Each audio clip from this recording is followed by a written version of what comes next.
కృష్ణా గోదావరి జలాలపై అసెంబ్లీలో చర్చకు సిద్ధమన్నారు సీఎం రేవంత్ రెడ్డి. కేసీఆర్ అసెంబ్లీకి రావాలని, ఆయనకు ఎలాంటి అగౌరవం కలగకుండా చూసే బాధ్యత తనదని అన్నారు రేవంత్. మీడియాతో చిట్చాట్ చేసిన సీఎం రేవంత్ కేసీఆర్ వ్యాఖ్యలకి కౌంటర్ ఇచ్చారు. జనవరి 2 నుంచి అసెంబ్లీ సమావేశాలు నిర్వహిస్తామన్నారు. కృష్ణా జలాలపై ఒకరోజు, గోదావరి జలాలపై ఒకరోజు చర్చిద్దామని చెప్పారు. కేసీఆర్ కు అసెంబ్లీకి వచ్చి మాట్లాడాలని సూచించారు రేవంత్.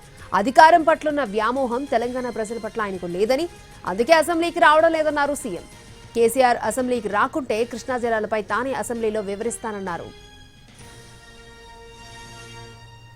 ఇక కేసీఆర్ మేడిగడ్డ డిజైన్ చేస్తే కూలిపోయిందన్నారు సీఎం రేవంత్. చెక్ డ్యాములపై బాంబులు పెడితే సమాచారం ఇవ్వాలని కోరారు. బీఆర్ఎస్ బీజేపీ ఒక్కటి కాబట్టే కాళేశ్వరంపై సీబీఐ ఎంక్వైరీకి రాలేదని విమర్శించారు. కేసీఆర్ 2 ఎన్నికల మేనిఫెస్టోలు, కాంగ్రెస్ మేనిఫెస్టో పెట్టి చర్చిద్దామని సవాల్ చేశారు. యూరియా పంపిణీకి టెక్నాలజీ వద్దా, యాప్ పెడితే నష్టమేంటని క్వశ్చన్ చేశారు రేవంత్.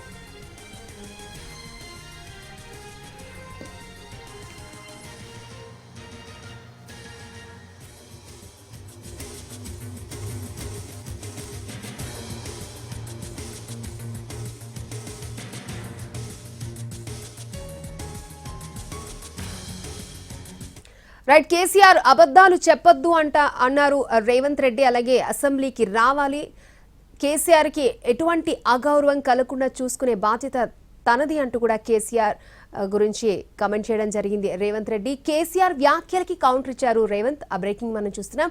రైట్, ఈ అంశానికి సంబంధించి పూర్తి అనాలిసిస్ అందించడానికి మా input editor, Telangana input editor Donthu Ramesh లైవ్లో మనకి అందుబాటులో ఉన్నారు. Donthu Ramesh, over to you.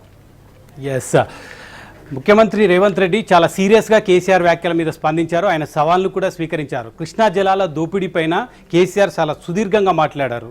Congress ప్రభుత్వ హయాంలో జల దోపిడీ జరుగుతుంది, కృష్ణా జలాలు ఇతరుల పాలవుతున్నాయి, దాని మీద సవివరంగా వివరిస్తూ ఏ విధంగా 45 టీఎంసీలు అంగీకరించారో ఇది పూర్తిగా తప్పు అంటూ కూడా కేసీఆర్ సవాల్ విసిరిన నేపథ్యంలో ఆ సవాల్ని స్వీకరించారు. ఈ చర్చిద్దాం, అసెంబ్లీ వేదికగా చర్చిద్దాం అంటూ కూడా రేవంత్ రెడ్డి ఒకరోజు కాదు, కృష్ణా జలాల మీద ఒకరోజు, గోదావరి జలాల మీద ఇంకొక రోజు, అవసరమైతే 2 రోజులు చర్చిద్దాం.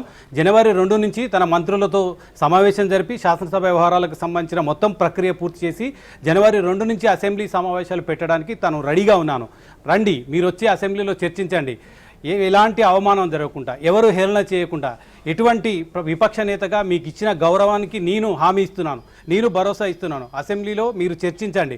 కృష్ణా జలాల మీద మీ ప్రభుత్వ హయాంలో ఏం జరిగింది, మా ప్రభుత్వ హయాంలో ఏం జరిగింది, కృష్ణా జలాల వాటాలపైన ఇంతకుముందు కేసీఆర్ ఏ విధంగా సంతకం చేశారు, 64% నీటి కృష్ణా జలాలు ఆంధ్రప్రదేశ్కి ఇవ్వాలి, కేవలం 36% మాత్రమే మాకు ఇవ్వాలని కేసీఆర్ సంతకాలు పెట్టిన వివరాలు తన దగ్గర ఉన్నాయి. అవన్నీ కూడా అసెంబ్లీ వేదికగా చర్చిద్దాం, బయట మాట్లాడడం కాదు, కృష్ణా జలాల దోపిడీకి సంబంధించి ఎవరేం చేశారనే దాని మీద అసెంబ్లీలో చర్చిద్దాం అంటూ కూడా ఆయన సవాల్ ఇచ్చారు. అదేవిధంగా చాలా అంశాల మీద కూడా ఆయన మాట్లాడారు. 2 ఏళ్ల తర్వాత జూబ్లీహిల్స్ కంటోన్మెంట్ ఎన్నికల్లో ఓడిపోయారు, ఎంపీ ఎన్నికల్లో ఓడిపోయారు, అదేవిధంగా సర్పంచ్ ఎన్నికల్లో అవమానకరమైన రీతిలో ఓటమి పాలయ్యారు.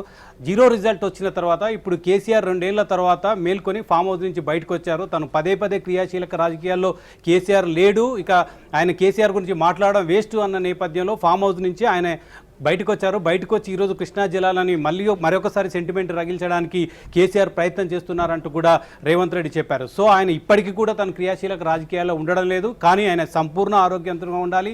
ఆయన ఆరోగ్యంగా ఉండడమే కాకుండా ఆయన వచ్చి సభకు వచ్చి సూచనలు చేయాలి. గతంలో జానారెడ్డి లాంటి వాళ్ళు టీఆర్ఎస్ ప్రభుత్వానికి ఎటువంటి సూచనలు చేశారో అలాంటి సూచనలు ఒక సీనియర్గా తెలంగాణ అభివృద్ధిని కోరుకునే నేతగా కేసీఆర్ అసెంబ్లీకి వస్తే తాను ఆహ్వానిస్తున్నాను. కేవలం కృష్ణా జలాల మీదనే కాదు, గోదావరి జలాల మీదనే కాదు, తెలంగాణ అభివృద్ధికి సంబంధించిన అనేక అంశాల మీద గతంలో పెద్దలు అసెంబ్లీ వేదికగా చేసుకుని ప్రభుత్వాలకు ఏ రకమైన సలహాలు ఇచ్చారో మీ అనుభవాన్ని రంగరించి బీఆర్ఎస్ పార్టీ నుంచి బీఆర్ఎస్ విపక్ష నేతగా తెలంగాణ ప్రభుత్వానికి తగిన సూచనలు ఇవ్వాలని కూడా రేవంత్ రెడ్డి ఈ సందర్భంగా ఆయనను ఆహ్వానించారు. ఇక ఓటమి భయం, ఇంకొక వైపు ఆయన కుటుంబ సభ్యుల మీద కూడా ఆయన వ్యాఖ్యలు చేశారు. నా వల్ల కానీ నా ప్రభుత్వంలో కానీ కేసీఆర్కు ఎటువంటి హామీ లేదు, కేవలం ఆయన కుటుంబ సభ్యుల వల్లే హామీ ఉంది. ఆయన బతుకుండగానే ఆయన సీట్ను కేటీఆర్ కోరుకుంటున్నారు. ఆయన చనిపోతే తాను ఆక్యుపై చేసుకోవాలి, ఆయన బతుకున్నంత వరకు నేను ఏం చేయను, ఆయన చనిపోతే తర్వాత ఏం చేయాలనేది హరీష్ రావు అంటున్నారు తప్ప తాను ఏనాడు కూడా కేసీఆర్కు సంబంధించిన ఆయన విషయంలో ఎటువంటి అనర్థకమైన మాటలు మాట్లాడలేదు. ఆయన సంపూర్ణ ఆరోగ్యంగా ఉండాలని తను కోరుకున్నారు తప్ప ఆయన అన్నట్లు ఆయన చావును ఎప్పుడూ కోరుకోలేదు. తను తెలంగాణ ప్రభుత్వానికి సూచనలు ఇవ్వాలని ఆయన కోరుతున్నారు. అందుకే అసెంబ్లీకి రావాలని తను ఆహ్వానిస్తున్నానని చెప్పారు. ఒకసారి అసెంబ్లీకి రమ్మంటే తనకు కాలుకు దెబ్బ తగిలిందని అసెంబ్లీకి రాకుండా ఉండి నల్గొండ సభలో అవాకులు చెవాకులు ప్రభుత్వం మీద విసిరారు. ఆ తర్వాత ఇప్పుడు అసెంబ్లీకి రమ్మంటే కుంటి సాకులు చెప్తున్నారంటూ కూడా రేవంత్ రెడ్డి ఈ సందర్భంగా చెప్పారు. సో అసెంబ్లీకి రాకుండా తప్పించుకుంటూ బయట ప్రజాక్షేత్రంలో ఒకవైపు వివిధ ఆరోపణలు చేస్తూ తమ ప్రభుత్వం మీద బురదల్లే ప్రయత్నం చేస్తున్నారు తప్ప 2 ఏళ్ల కాలంలో అనేక ప్రయత్నాలు చేసాం. కృష్ణా జలాలకు సంబంధించి వాటాలు పంపిణీ విషయంలో ట్రిబ్యునల్కి సంబంధించిన సుప్రీంకోర్టులో ఏకంగా ఉత్తమ్ కుమార్ రెడ్డి ఇరిగేషన్ మంత్రి సుప్రీంకోర్టుకు వెళ్ళి తన వాదనలు వినిపించే ప్రయత్నం చేస్తున్నారు. తాము చేసిన కృషి ఏంటో కూడా మీరు పెట్టిన సంతకాలు ఆంధ్ర జలదోపిడీ చేయడానికి కేసీఆర్ హయాంలో జరిగిన ప్రక్రియ ఏ విధంగా లేఖల రూపంలో ఆ ప్రభుత్వానికి ఏ విధంగా రాశారో, తన ప్రభుత్వ హయాంలో ఏ విధంగా వాదనలు వినిపించానో, వాటర్ రావడానికి తను ఏ విధమైన ప్రయత్నం చేస్తారో అవన్నీ కూడా అసెంబ్లీ వేదికగా చర్చిద్దామంటూ కూడా ఈ సందర్భంగా ఆయన చెప్పారు. అబద్ధాలతో గంటన్నర విలేకరుల సమావేశం నిర్వహించారు. 2023 డిసెంబర్లో ఎన్నికల్లో ఓడిపోయింది, ఎంపీ ఎన్నికల్లో ఓడిపోయింది, కంటోన్మెంట్ ఎన్నికల్లో జూబ్లీ ఎన్నికల్లో ఓడిపోయిన తర్వాత, సర్పంచ్ ఎన్నికల్లో ఓడిపోయిన తర్వాత ఇప్పుడు బీఆర్ఎస్కు ఇక గత్యంతరం లేని పరిస్థితుల్లో ఆయన బయటకు వచ్చి ఇప్పుడు అవాకులు చెవాకులు పేలుతున్నారు. తమ ప్రభుత్వం ఏం చేసిందో ప్రజలు విశ్వాసంతో ఉన్నారు. అందుకని ఉప ఎన్నికల్లో గెలిపించారు, సర్పంచ్ ఎన్నికల్లో గెలిపించారు, ఎంపీ ఎన్నికల్లో గెలిపించారు. గుండు సున్నా ఇచ్చిన బీఆర్ఎస్ పార్టీ తమ ప్రభుత్వం మీద ఏ విధంగా మాట్లాడుతుందంటూ కూడా ఈ సందర్భంగా రేవంత్ రెడ్డి చెప్పారు. అదేవిధంగా ఒక సీరియస్గా కమెంట్ చేస్తూ జంకు లేకుండా కేసీఆర్ రంకు మాటలు మాట్లాడుతానంటూ కూడా ఆయన చిట్చాట్లో ఒక రకంగా కేసీఆర్ను ఉద్దేశించి తీవ్ర వ్యాఖ్యలు కూడా చేశారు.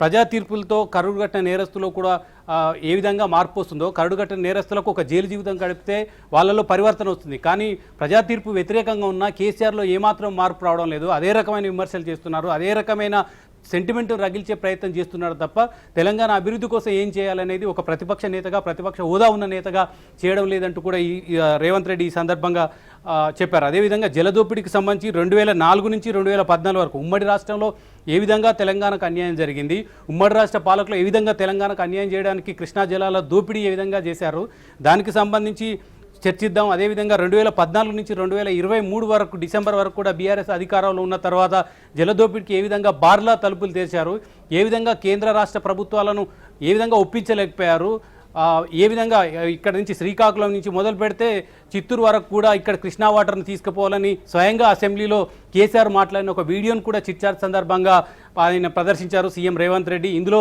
ఏ విధంగా ఉంది, తనకు అభ్యంతరం లేదు, సముద్రంలో కలిసే నీళ్లు ఆంధ్రప్రదేశ్ వాడుకున్నా తనకు అభ్యంతరం లేదంటూ కూడా ఆయన మాట్లాడిన తీరుకు దానికి సంబంధించి ఎక్కడైతే కేసీఆర్ సభలు సమావేశాలు పెడతారో ఆ సభలు సమావేశాలు ముగియగానే కేసీఆర్ అసెంబ్లీలో ఆంధ్రప్రదేశ్కు ఏ విధంగా నీళ్లు తీసుకుపోవచ్చని ఆయన సూచనలు సలహాలు ఇచ్చారో ఆ వీడియోని తను ప్రదర్శిస్తాను.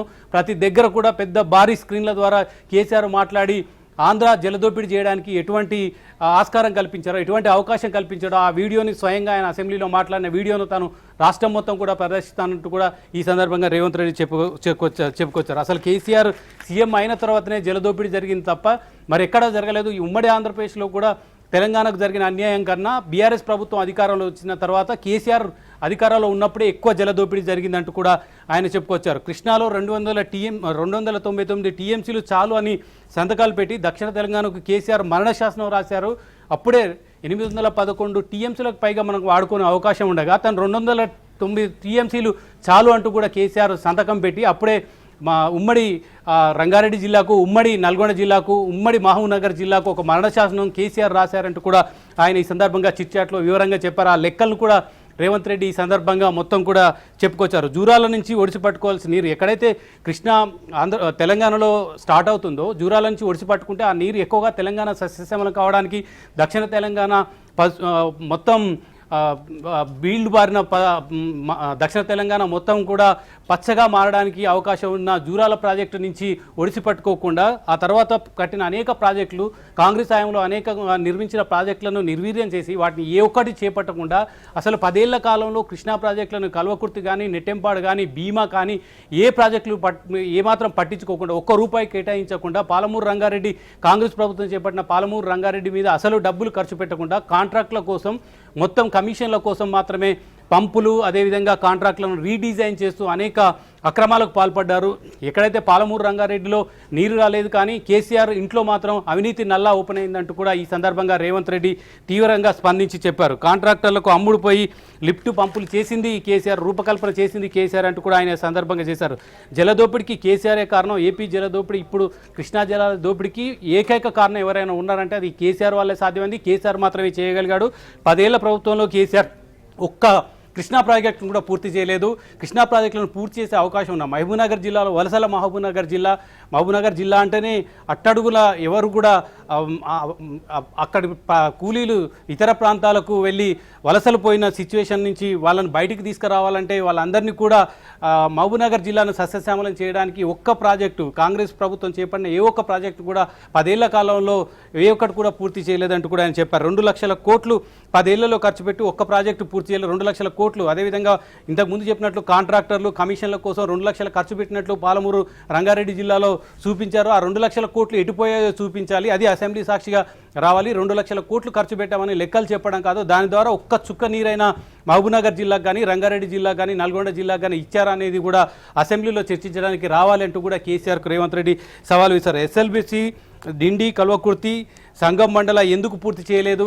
ఈ 3 ప్రాజెక్టులు కూడా మహబూబ్నగర్ జిల్లాకు సంబంధించిన ఈ 3 ప్రాజెక్టులు కూడా ఎందుకు పూర్తి చేయలేదంటూ కూడా ఆయన ప్రశ్నించారు. 6,500 కోట్లు 2 నెలల్లో కృష్ణా ప్రాజెక్టులపై వ్యయం చేశాము. మేము అధికారంలోకి వచ్చిన తర్వాత ఎక్కడైతే ఇంతకుముందు కాంగ్రెస్ ప్రభుత్వం రూపకల్పన చేసిందో ఆ ప్రాజెక్టులన్నిటికి కూడా వెంటనే వినియోగంలోకి తీసుకురావడానికి, కృష్ణా జలాలను ఉపయోగించడానికి వీలుగా 6,500 కోట్లు ఇప్పటికి 2 ఏళ్లలో ఖర్చు చేసి వాటిని వినియోగంలోకి తీసుకొచ్చే ప్రయత్నం చేస్తున్నాం. 48 టీఎంసీలకు డిపిఆర్ రిజెక్ట్ చేసిన నేపథ్యంలో మన కృష్ణాలో వాటా తేలక ముందు 45 టీఎంసీల నీరు కనుక ఓకే చేస్తే ఇప్పుడు ఉన్న ప్రాజెక్టులను వెంటనే నీరు ఉపయోగించుకోవడానికి వీలుగా, ఆ జలాలని దక్షిణ తెలంగాణకు ఉపయోగించడానికి వీలుగానే తాము అంగీకరించాం తప్ప తెలంగాణకు సంబంధించిన ఏ ఒక్క చుక్క నీరు కూడా ఆంధ్రాకు వెళ్ళడానికి తాము ప్రయత్నం చేయలేదు. ఆ ప్రయత్నం ఏదైనా చేస్తుంటే కేసీఆర్ మాత్రమే చేశారు. 64% ఆంధ్రప్రదేశ్ వాడుకున్నా పర్లేదు, నాకు 36% కావాలని సంతకాలు పెట్టింది కేసీఆర్. ఈ పత్రాలను తాను అసెంబ్లీ సాక్షిగా కేసీఆర్ వచ్చినా రాకపోయినా జనవరి 2న ఒకవేళ కనుక ఆయన వస్తే జనవరి 2 నుంచి అసెంబ్లీ సమావేశాలు నిర్వహిస్తాను, లేదా ఆయన రాకపోయినా జనవరిలోనే అసెంబ్లీ సమావేశాలు పెట్టి ఈ కృష్ణా జలాల దోపిడీపైన తను సవివరంగా మాట్లాడతాను, పత్రాలను చూపిస్తాను, కేసీఆర్ హయాంలో ఏం జరిగింది, ఆ తర్వాత ఏం జరిగిందన్న అంశానికి సంబంధించి కూడా తను పూర్తి ఆధారాలతో కూడా బయట పెడతానని చెప్పారు. 8 లక్షల కోట్లు కేసీఆర్ అప్పనంగా రాష్ట్ర ఆర్థిక వ్యవస్థను దివాలా తీశారు, అప్పులు చేశారు, ప్రాజెక్టుల పేరుతో అప్పులు చేశారు, అనేక రకాలుగా కార్పొరేషన్ల పేరుతో అప్పులు చేశారు. మొత్తం కూడా ఇప్పుడు గుదిబండగా తయారు చేశారు. ఏ ఒక్క ప్రాజెక్టు చేపట్టాలన్నా ఎఫ్ఆర్బిఎం పరిధిలోకి, గతంలో కేసీఆర్ ప్రభుత్వంలో ఉండగా కార్పొరేషన్లకు అప్పులను ఎఫ్ఆర్బిఎం పరిధిలోకి తీసుకురాలేదు. కానీ ఇప్పుడున్న పరిస్థితి ప్రకారం మొత్తం కూడా 8 లక్షల కోట్ల అప్పు కేసీఆర్ చేసి మిగిలిస్తే ఆ అప్పులకు వడ్డీ చెల్లించడానికి తాము మరొకసారి అప్పులు చేయాల్సి వస్తుంది. తాము చేసిన అప్పులు కూడా కేసీఆర్ చేసిన అప్పులకు వడ్డీ చెల్లించడానికి మాత్రమే తాము అప్పులు చేస్తున్నాం తప్ప కొత్తగా అప్పులు చేయడం లేదు. ఆయన 8 లక్షల కోట్ల అప్పులు చేసి గుదిబండగా మిగిల్చారు. తెలంగాణ ఆర్థిక వ్యవస్థను ఒక భూకంపం వస్తే శిథిలాలు ఏ విధంగా ఉంటాయో తెలంగాణ ఆర్థిక వ్యవస్థను ఆ విధంగా కేసీఆర్ తయారు చేసేటట్టు కూడా రేవంత్ రెడ్డి ఈ సందర్భంగా విరుచుకుపడ్డారు. డిపిఆర్ సక్రమంగా సబ్మిట్ చేయలేదు. కృష్ణా బేసిన్కి సంబంధించిన జలాల విషయంలో కానీ ఇతర విషయంలో కానీ ఆయన డిపిఆర్ సబ్మిట్ చేయకపోవడం మూలంగానే ఇదంతా పూర్తయిందనేది ఆయన వాదన. Okay Ramesh, thank you. తనిఖీ చేసిన వ్యాఖ్యలకి తీవ్ర స్థాయిలో కౌంటర్ ఇచ్చారు సీఎం రేవంత్.